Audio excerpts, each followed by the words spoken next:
Here we go again. Another week of college football. Week 4 is here, and so are you. Thank you for listening in to the Red Shirt Roundup.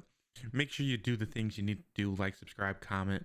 Today is September 22nd, 2022. It is a beautiful Thursday here in sunny California, and I appreciate you for being here. We are going to talk about a few games. We're going to break down a few games, get my picks in, go over what I think is going to happen, what I think is going to happen after some games. We got some more coaching to talk about, and I think we're going to go over some fun topics here. So I appreciate you for sticking with me. This is episode technically 2. We had episode 0, but this is the 3rd episode that is out so far. If you haven't, make sure you go listen to those. My recap on week 3. Let's get into week 4. Clemson Tigers versus the Demon Deacons of Wake Forest. Now, Clemson Tigers haven't really played anyone. Georgia Tech, Furman, Louisiana Tech. This is their first real test. And it doesn't get easier from here. They're at Wake Forest. Then they have NC State at home, Boston College. Then they're at Florida. They're versus a good Syracuse team. And then they have Miami later on. But this is their first real test. And I think if you've listened to me, if you listened to the last episode, you know that I said that I don't think Clemson's top 5. And I still don't think they are. I think they're going to have trouble with this Wake Forest team. Dave Clawson has so many 5th, 6th year seniors back that I think it's going to be a problem. They're just so cohesive. Having Sam Hartman back was huge. But let's talk about the Clemson Tigers first. They are first in the Atlantic, 3-0. And their quarterback, DJ, there's something people love so much about him. 6'4", 235. He's tied for 64th in the nation right now with 662 passing yards. Nothing special. 5 touchdowns. Nothing special. Only 1 interception. That's good. But he's nothing special. And I think the Clemson fans know that. I think the Clemson fans really want Cade Klubnik to come in. DJ's their guy. And I think he's going to be for a little bit. We'll see what happens in this game. But I know those fans really want Cade to come in. Is it because he's that shiny new toy? Is that it? I don't know. Because it's like DJ's not putting up bad numbers. 221 passing yards against Louisiana Tech, 231 Furman, 210 against Georgia Tech. But they're not great numbers. He's not showing a greatness here, though. I think that's what fans are, not sad about, but they want more. They're expecting more. Will Shipley, on the other hand, I think fans love Will Shipley. 32 attempts, 249 yards, 6 touchdowns, 7.8 per attempt. I think they really like Will Shipley, and he showed up and showed out with 139 yards against this Louisiana Tech Bulldogs. I'm interested, though, are they going to be able to stop that run? Is Wake Forest going to be able to stop this team? Wake Forest, Dave Clawson's team. Having that quarterback, Sam Hartman, back, that's exciting. He has roughly the same numbers as DJ. 625 yards, 7 touchdowns, 2 interceptions. On paper, they match up pretty well. And I think that's why this game's so close. I think that's why people are having a hard time picking who's going to win. I think a lot of people automatically go to Clemson because it's Clemson, right? It's Clemson. It's Clemson Tigers. You have to go with them. But the 21 ranked Wake Forest Demon Deacon, I think we're sleeping on them, honestly. And that's a little bias. I may or may not have, worked close with Dave Clawson in the past. But they're 1 at Wake Forest. And 2, I just think that they're slept on and that they're going to show that this is a team to watch out for. Let's look at Wake Forest's schedule right now. I think their schedule is very interesting. If they beat Clemson, then they go to Florida State. Florida State is not showing us the same team that beat LSU. They've had a lot of good games, but a lot of close games. So that game will be interesting. But then they go to Army, or they're playing Army, then Boston College, Louisville, the NC State is their next one.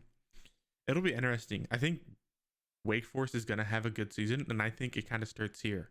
Having Hartman back from his blood clots situation, I don't know the exact terminology, is so good for this Demon Deacon team. I think he really brings this team and A.T. Perry together. I think him and A.T. Perry is a nasty combination. A.T. Perry has really shown a lot. 12 receptions, 222 yards. He has 18.5 yards per catch. That's crazy. Only one touchdown. But when he gets the ball thrown to him in that Vandy game, he showed up. But it's not his only target. I think the wide receiver core for Wake Forest is huge. And I'm excited to see exactly what others can do. Jamal Banks, 10.8 yards per reception. That's big numbers. He doesn't have a lot of receptions, but 9 for 97, 3 touchdowns. I'll take that. I'll take that any day. Taylor Morin, 13 receptions, 139 yards, 10.7 per. This wide receiver core is really good, and Wake Forest has to be careful. They can stop this. Their backfield has to really be on point, where Hartman's gonna just air it out on them all day. But let's flip the script. Will Shipley could also run all over these Demon Deacons. Yards allowed, passing yards allowed, 243.7 from Clemson. When the total passing yards, 306.3 per game, that is scary. But again, Wake Forest has allowed 122.7 rushing yards, where on average, Clemson's running 182 per game. So if Clemson can get this ground game going well, I think DJ has a good chance. But I would watch out for that air game from Sam Hartman. I think that is what's going to kill Clemson. That they can't stop the ball, the long ball. They just can't stop it. We've seen it this year so far. And I think what people really just see is this old Clemson team. And no, Wake Forest hasn't really beat any top 10 teams or top teams at all, really. They've had a big drought on that. But it's a different Wake Forest team. I think the vibes are just different. I think this Clemson team needs to watch out. I think Wake Forest has a very good chance. I don't want to give my pick just yet. I don't want to do that yet. But it's going to be interesting. We have just a touchdown difference. That's it. Against this Wake Forest team that people aren't saying aren't going to do anything. I think that's scary. The largest margin of victory was in 2018, 63-3. Last year was a little closer, 48-27. Dabo Swinney, I think, there's a lot of hype around him, but I just do not think it's gonna get done. Right now, Clemson's on a 13 winning streak since 2009. They haven't won. Wake Forest has not won since 2009. But I think that could change here. My pick, after saying all of this, I still think that the Clemson Tigers are going to pull it off. I think that Will Shipley's going to have a good game. And if DJ's not getting it done, Cade could come in. But do not sleep on this Wake Forest team. They're only getting better throughout this year. And I think that they are one to watch. I think they could lose this game and then still win out and be a really good team. But if Clemson loses here, there's no shot they're going to the playoffs if they lose to this Wake Forest team. I think that if Wake Forest wins here, they would still have to win out. They would have to win out to even go to the college football playoffs, to even be thought of. Which is so sad because it's in the same conference as Clemson. But they have to win out. And I think they can. I think they have a shot at it. Any team has a shot at it, really. I mean, not any team, the MAC. But they have a chance. That Liberty game is what I'm nervous about. Are they going to either pick up where they left off and have a close game and just give up the lead and almost lose? Or are they going to rally and hopefully take that as a lesson and learn from that and just go on their way, air out the ball, and show the world that they can get it done? What do you think? I think that Clemson's going to win. It'll be close. I don't think it's going to be a touchdown close. I don't think it'll be a field goal close. I think it'll be really close. But I'm excited for this game. Another game that I'm excited for, not on TV, is this USC game. This USC Oregon State game on the Pac-12 network. I talked about this last episode, and it's so disheartening to have this game and games like this on the Pac-12 network. Their true first test for USC. They've been lights out on offense. 874 yards from Caleb Williams, 8 touchdowns. It's just been lights out for him. He's been in such a good stride. Is this their first bump in the road? This good Oregon State team that's unranked, that obviously I think should be ranked. They put up big numbers against a decent Stanford team at the farm. And then they just slaughtered Fresno. Caleb Williams just went off against that Stanford team. I was there and it was disgusting. But the problem here is their defense. Their defense just can't get it. They got it done, obviously, but I think that's on the back of Caleb Williams. This also game is projected for the Trojans to win by 7, by single score. I think that's telling. I think that people have a good feeling about this Oregon State team, but they like Caleb Williams a lot, and that's understandable from what he's been putting up, the numbers he's been putting up.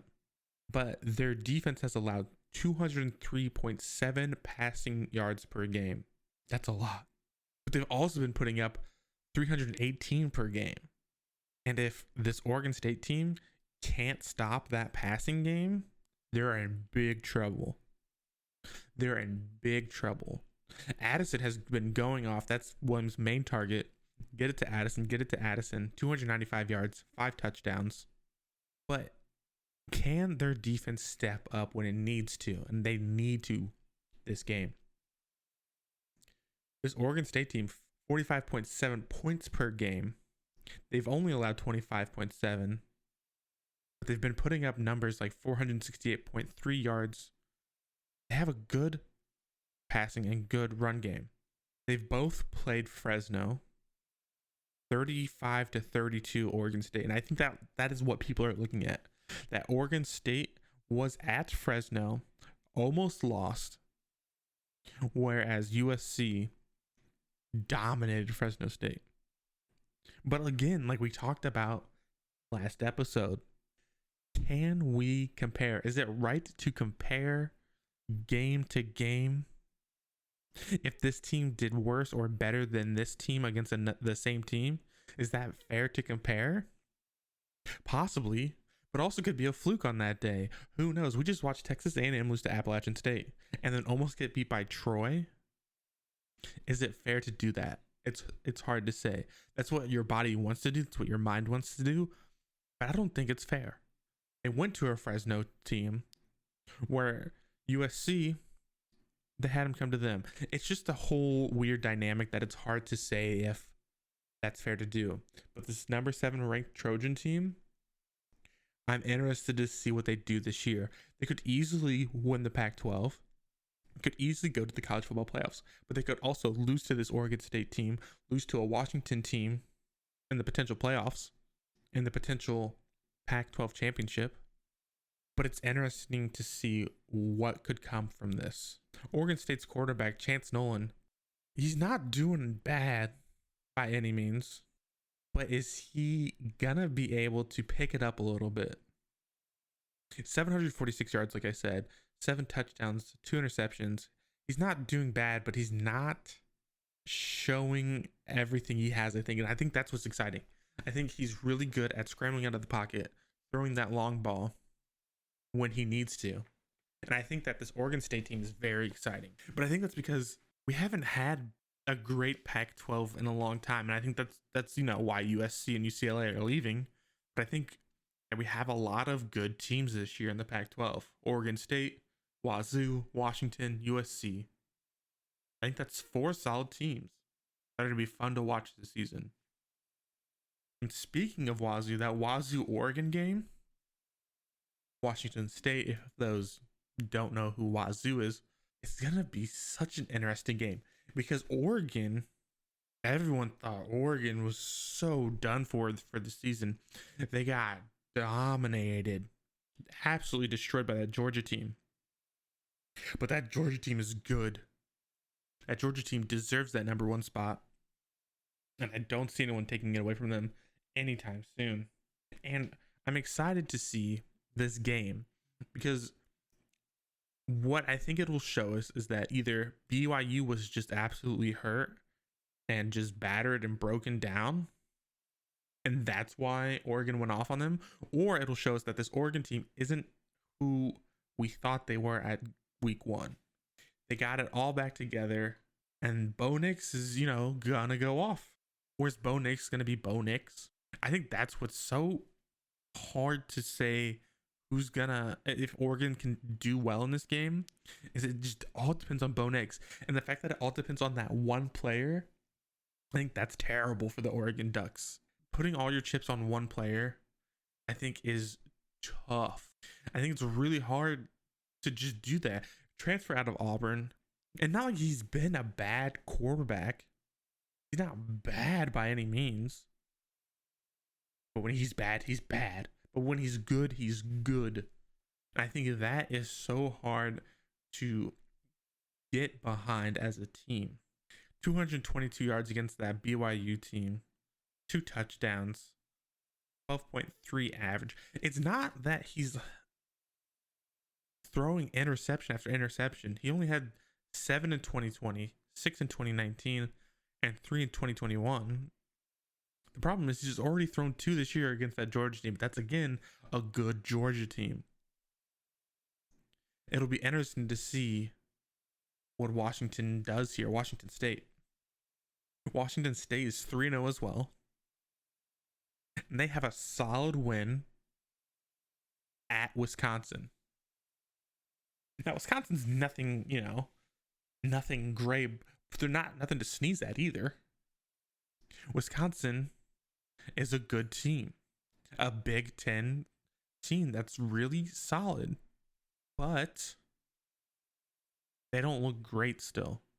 And can you, again, do these wins and losses, is this a quality win? It's hard to say when they, haven't really played anyone else. Idaho and Colorado State, we haven't really got to see any of these teams, honestly. Oregon, we did get to see, but I don't know if that other team, that week 1 game, really counts as if we've seen them or not. They played Eastern Washington, smoked them. BYU smoked them. So maybe they just need that kick in the butt to be able to continue on. But they're going to be at Martin Stadium. This Washington State Cougars team, this crowd is going to be loud. I can already tell you that. This game is going to be happening. And this is going to be on Fox. That's going to be a good game to watch.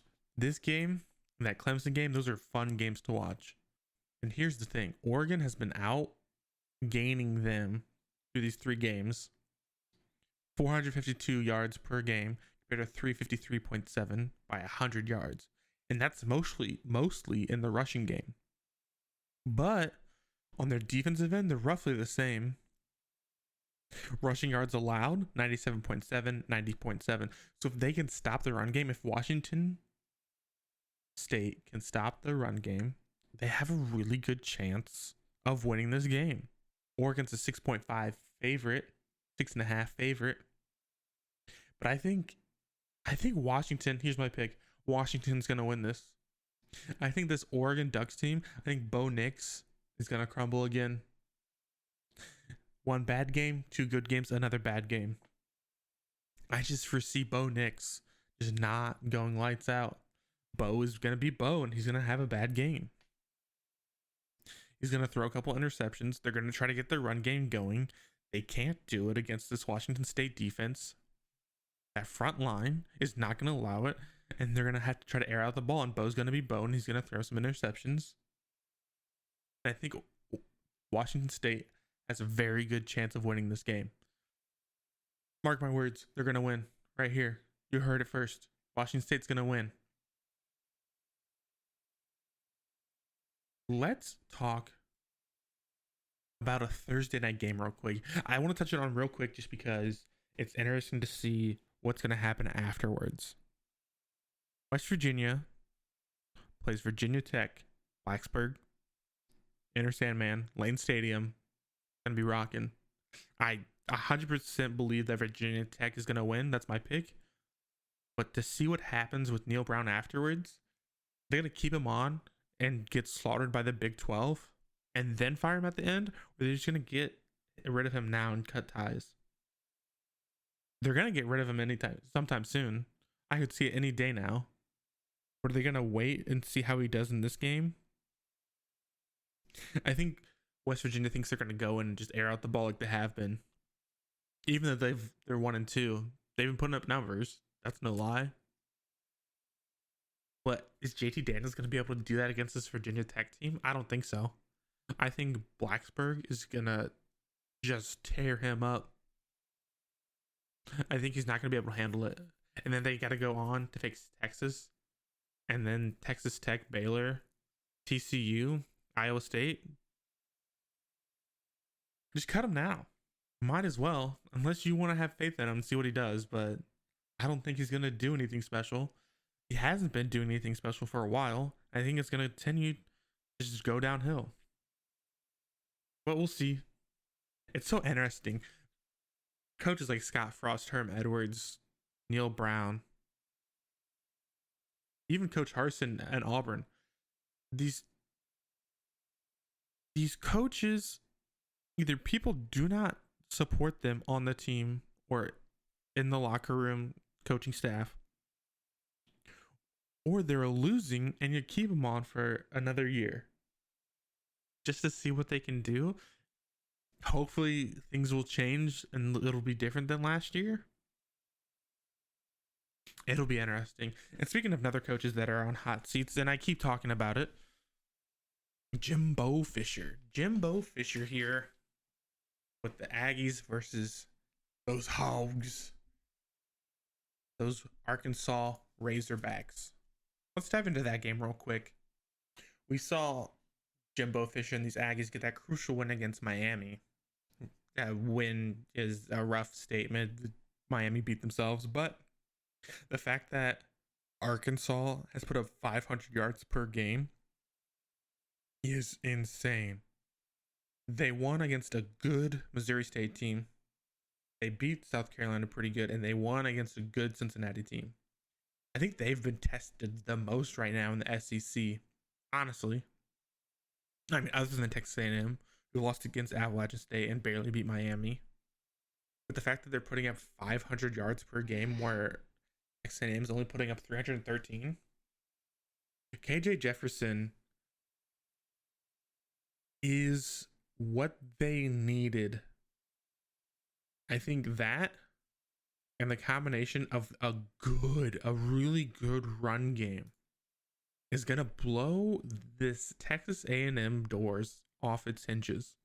I think that the fact that we have most likely a Heisman hopeful, Raheem Sanders, with 440 yards already in the season, is big.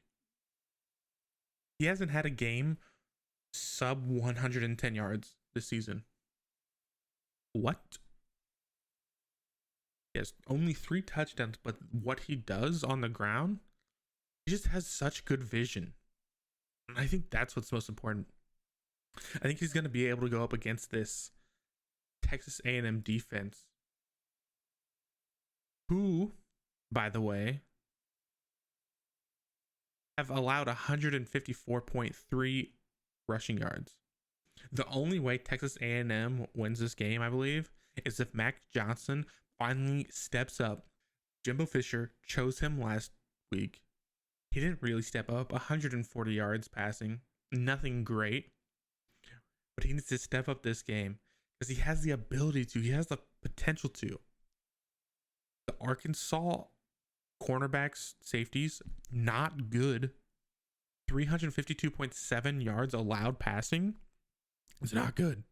This game's going to be played at AT&T Stadium, so Texas A&M has some sort of home field advantage. But this is going to be interesting. If Max Johnson can ball out, air out that ball, and put up big numbers, Texas A&M could probably blow this game wide open. But the problem is, if they can't get the run game going, if A-Chain can't get the ball just a couple more yards, because right now, A-Chain isn't averaging anything great. 4.3 yards. 4.3 yards. But if he can kind of break out out of that, get 6 yards, 7 yards, just a little more, I think Texas A&M has a really good chance, because then Arkansas will have to worry about the run game. And once they start worrying about the run game, then they're gonna be in trouble. They're already in trouble with their pass defense. They're gonna be in worse trouble here. Right now, Texas A&M is favored by 2 points.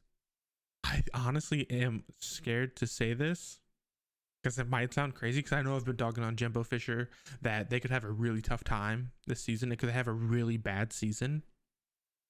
But if Max Johnson steps up, steps into the shoes, steps into that role, this could be a blowout, which is crazy to think, because everyone's like, oh, Arkansas is the best SEC team behind Bama and Georgia. I don't think so.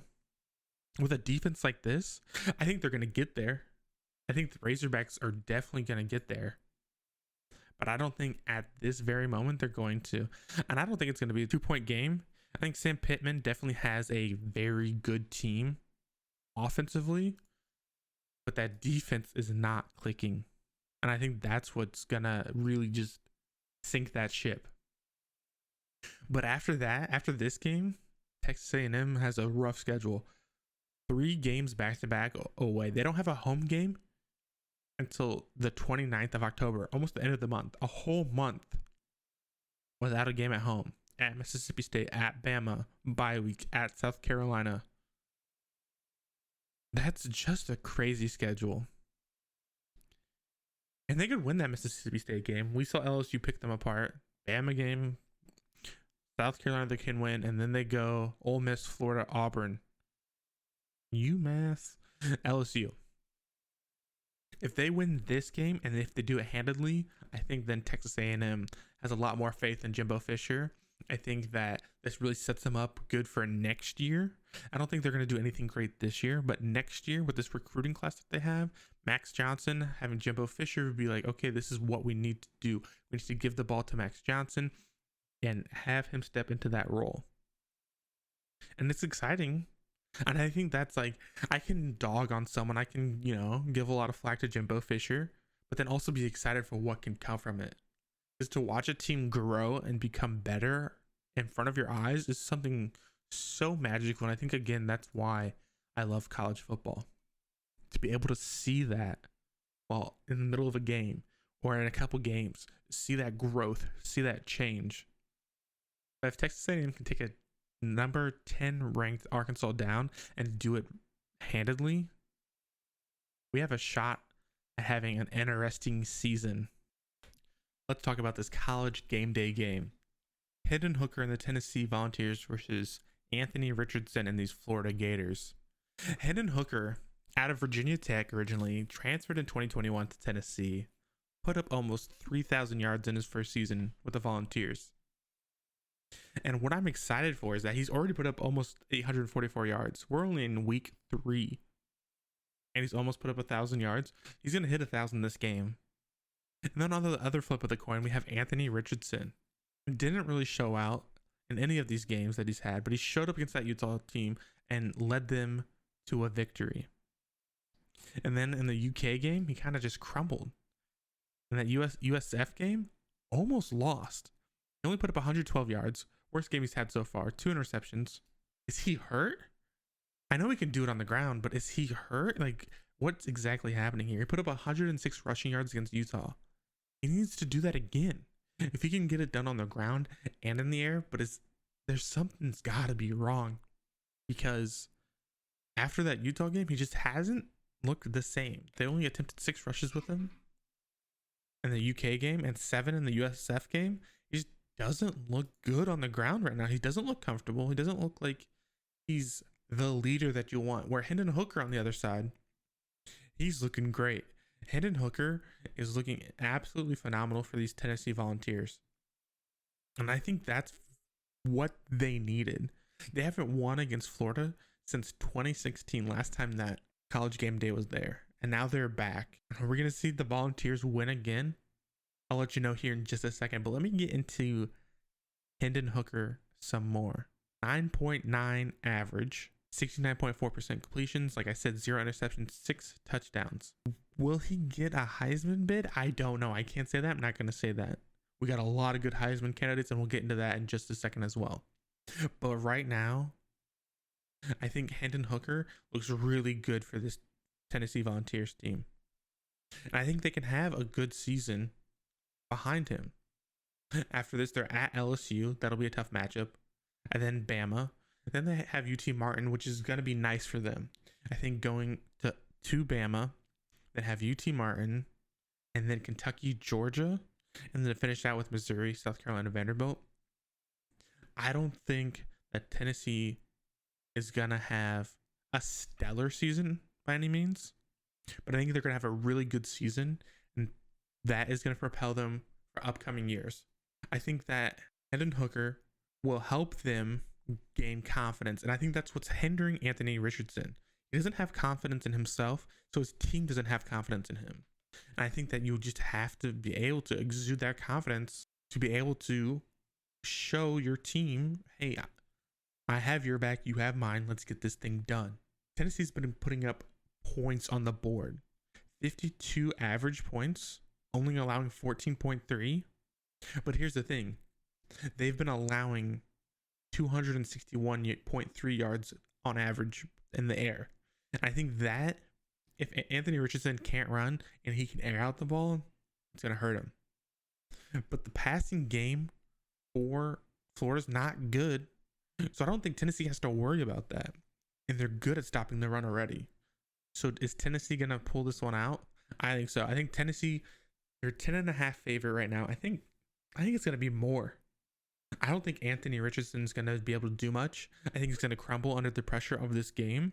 And I think that Tennessee is going to win by 3 touchdowns, 21. I think that the score by the end of the day will be 42-21. I truly think so. I think Tennessee, this is a game they need to show up. They need to put up points. They can't hold back. They shouldn't hold back. I think that's going to help vault them into a game at LSU. I think that's going to be a really interesting game too. After that Florida State loss, I think LSU is looking really good. And I think that'll be a fun matchup. But they have to put in the work today. Or this weekend, Saturday. Put in the work this weekend. Is there any other games that we should talk about? Penn State? No. Even though they had a great showing this past weekend. Ohio State versus Wisconsin. Ohio State's going blackout jerseys. That's going to be an interesting game. I think Ohio State easily wins, but I think that this could be one of those cupcake games, those games that they overlook just because Wisconsin hasn't really done much. I mean, like we talked about already, Wisconsin obviously has lost to Washington State, so maybe Ohio State could overlook them. I don't know if Mertz can really put up numbers, even though the defense of backs for Ohio State are bad. I'm going to say it, they're bad. They're not just okay, they're bad. But the wideouts and CJ Stroud for Ohio State is just ungodly, like at times. 77 points against Toledo, but they gave up 21, and that's what's scary. But I think they're going to win. I think Ohio State is going to cover the 18.5. I think they're going to win. I think they'll be okay. This Iowa State Baylor game, that's one to watch too. Iowa State's only a 2.5 favorite. Iowa State's looking good. Their defense, solid. Their defense only allowing 234.3 yards per game, 60 on the ground. That's a solid defense. They've only allowed 7 against Iowa. They didn't put up a lot, but Iowa has a good defense. Ohio only was able to score 10. I think Baylor, they bounced back after that BYU loss. I hope they're focused for this Iowa State game because this is going to be a fun game.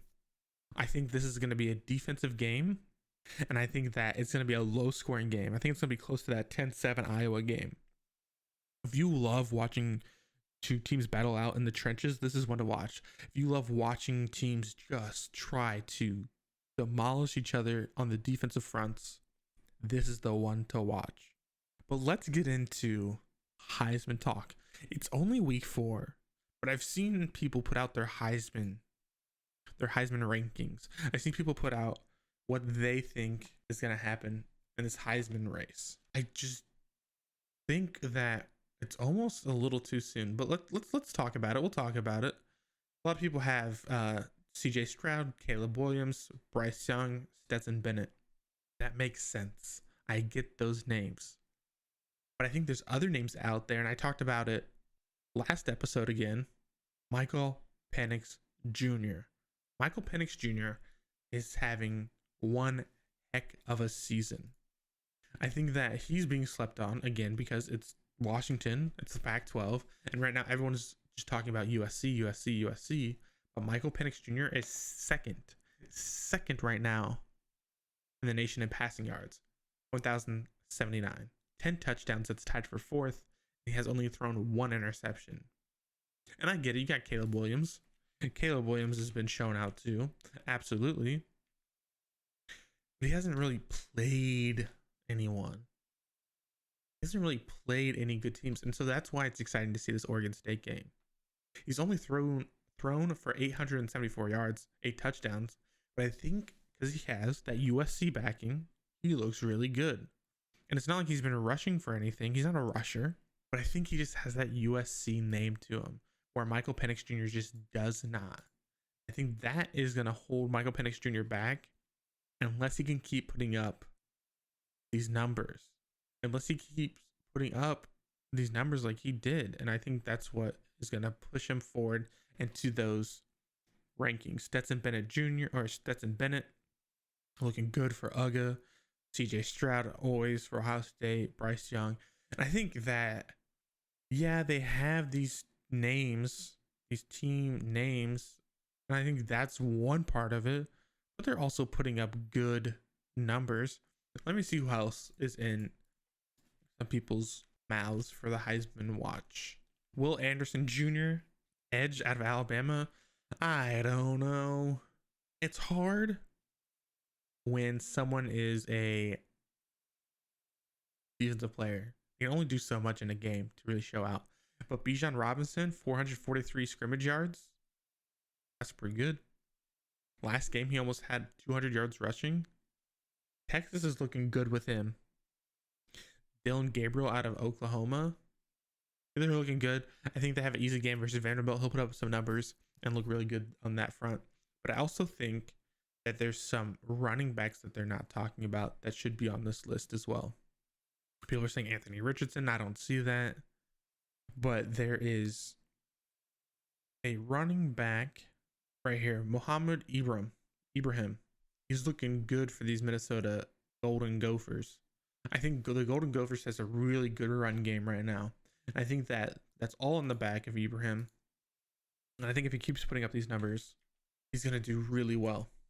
They play Michigan State, and I think that if he puts up the same numbers, 130 yards at least, I think that's going to show against that Michigan State team. I think that's going to show exactly what they want to see. Because right now, Michigan State's allowing 89.7 rushing yards, and if they can put up good numbers, if they can kind of do what Nick Singleton did. Nick Singleton also, I think, should be in Heisman talks. I know he's a freshman, but Penn State and Nick Singleton are looking good. He's doing really well this season as a freshman, and I think he's going to just keep popping off. I think that if he continues to do what he's doing, having 11.1 yards per carry, I think easily could win the Heisman. But he has to do that, and he's going to show up and show out against the Central Michigan team. That's going to be exciting. If you just want to watch someone run all over a team, the Central Michigan game will be very exciting. They've allowed 103 rushing yards. That's what this man averages, and then some. And I think that the most underrated people right now, Nick Singleton, Ibrahim from Minnesota, and Michael Penix Jr. I think those are three to watch out. Yeah, you have your CJ Strouds, obviously, your Bryce Youngs, your Stetson Bennett's, Caleb Williams. But watch out for these three. They can continue to do what they're doing. This Heisman race will be very interesting. Because right now, I think the only reason Caleb Williams is in this talks is because he has the name USC behind him. But I appreciate you for being here, going through this journey with me, talking about week 4. Give me your picks. What do you think is gonna What do you think is going to happen this weekend? Like I said, I think Oregon State's gonna win. I think that Clemson will win, but it will be close. I think Texas A&M, if they play their cards right, can just blow out that Arkansas team. And I think that Tennessee is gonna put up 42-21 against that Florida team. I think Anthony Richardson's gonna crumble once again. I just see it coming. And I hope that whatever game you're watching, whatever team you're watching, that you just enjoy it. Take it all in. If you're going to a game, send me photos on Twitter. I want to see you at the game. If you're just watching from the couch, send me photos too. Interact with me on Twitter. I love interacting with friends, and I just want to create a place where we can just show our love for this sport. And don't forget to like, comment, subscribe, do all that stuff to help me continue to grow this. I appreciate you. If you're looking for this on Apple, we're working on it. It's been a struggle. We're working on it though. I hear you. I see you. We're working on it. I appreciate you, and I hope that you have a great weekend and enjoy some amazing college football.